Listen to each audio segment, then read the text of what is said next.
성경에 나오는 악마는 세속적인 인간에게 해가 되는 짓을 하지 않았습니다. 악마는 하나님의 아들인 예수님을 세 가지 시험으로 유혹합니다. 악마의 목적은 인간을 선한 것으로부터 멀어지게 하고 진리에서 눈을 돌리게 하는 것입니다. 세상의 평범한 사람들을 자기 편으로 만드는 게 그들의 지상 명령이죠.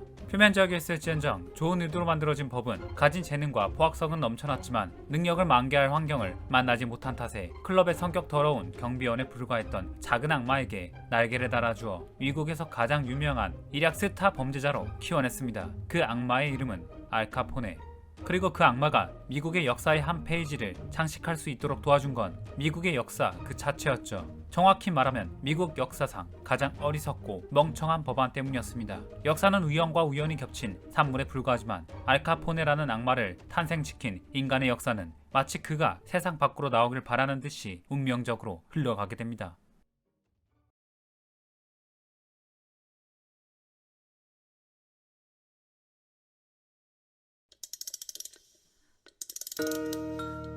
(1920년 1월) 미국 전역의 주점들은 마지막 술잔을 기념하기 위한 사람들로 발디딜 틈이 없었습니다. 마지막 술잔이라니 무슨 말일까요? 말 그대로 합법적으로 술을 구매해 마실 수 있는 마지막 날이었죠. 미국 의회에서 알코올의 제조, 운반, 판매에 관한 일체 행위를 금지하는 법안을 통과시켰기 때문이죠. 탐욕스러운 향락으로 넘치는 도시의 불빛과 매일 밤을 술과 재즈를 즐기는 당시 미국인들의 생활상을 보면 법안의 통과는 아이러니했는데요. 미국의 정치인들이 단체로 회개하고 경건한 청교도인이 되기로 맹세한 것은 아닐 테고 말이죠. 사실 미국인들의 금주에 대한 주장은 어제 오늘 일이 아니었습니다. 19세기 말부터 금주협회와 종교인들이 금주운동을 전개해왔어요. 20세기 초 무렵의 미국은 억압받던 계급이 성장하던 동시에 또 다른 계급은 차별받았던 시대였습니다. 또한 미국이 초강대국으로 부상하던 시대이기도 했습니다. 1차 세계대전 중에는 유럽에다가 무기와 전쟁 물자를 팔고 전쟁 후에는 생필품을 팔았던 덕분이었죠. 역사에도 질량 보존의 법칙이 작용이라도 하듯이 유럽은 몰락했고 미국은 부흥했습니다. 전 세계의 이민자들이 꿈을 쫓아 미국에 유입되고 포드 자동차를 몰고 사치스러운 술을 마시며 재즈 음악을 즐기는 것은 미국의 보편적인 문화가 됩니다. 오래전부터 미국은 값싸고 풍부한 곡물 생산 덕분에 술 문화가 성행했습니다. 값싼 술을 너나 할 것 없이 즐기게 되었죠. 그런데 미국은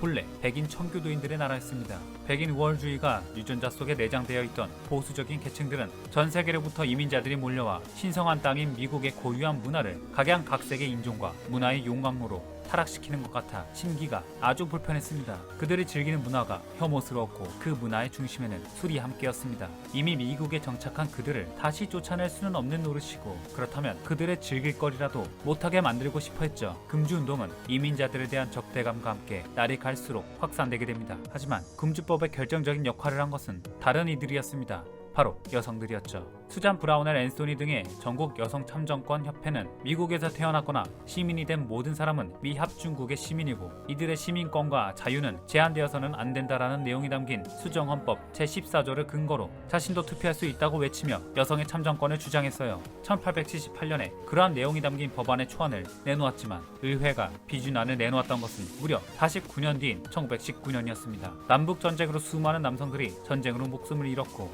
경제를 지탱해야 하는 여성들의 역할이 커져갔습니다. 제1차 세계대전 때는 후방 지원의 역할에 많은 기여를 했던 여성들은 드디어 자신들의 목소리를 높일 수 있었죠. 돈이 넘치는 광란의 시대에 가정의 남자들은 알코올 중독에 빠지기 일쑤였고 가정폭력도 사회 문제로 부각되었어요. 그런 남자들이 술을 더 이상 못 먹게 하는 건 그들의 코를 납작하게 해주는 최고의 방법이었죠. 물론 자신들이 생각했던 것과는 달리 그 영향력이 엉뚱한 곳에 미칠 거라는 것은 꿈에도 생각하지 못했겠죠. 게다가 동부의 도시화가 급격하게 진행되면서 거주자의 대부분이 백인들인 아메리카 대륙 내륙 지역이나 남부 지역은 상대적으로 소외되었어요. 그들에게 있어 동부의 대도시들은 미국에서 나오는 적과 꿀을 탐하는 혐오스러운 이민자들과 흑인 노동자들 그리고 미국의 전통적인 가치를 내던지고 포드 자동차나 몰고 다니며 타치를 부리는 철 모르는 백인들로 가득 찬 곳이었죠. 결국 여러 개 층의 목소리가 합쳐져 주류의 제조, 판매, 운송을 금지하는 법률인 볼스테드법이 우드로 윌슨 대통령의 거부권 행사에도 불구하고 1919년 10월 28일에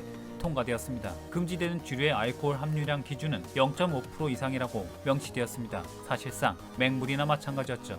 그리고 이어진 미국 수정헌법 제18조가 1920년 1월 16일에 비준되었습니다. 이 법률이 재미있는 것은 술을 매매하지 못할 뿐이지 술에 취하는 것을 금지하지는 않았다는 거예요. 볼스테드법 제29절에서는 가정에서 취하지 않는 사과주와 과일주스 75리터까지는 제조할 수 있는 것이 허용되었습니다.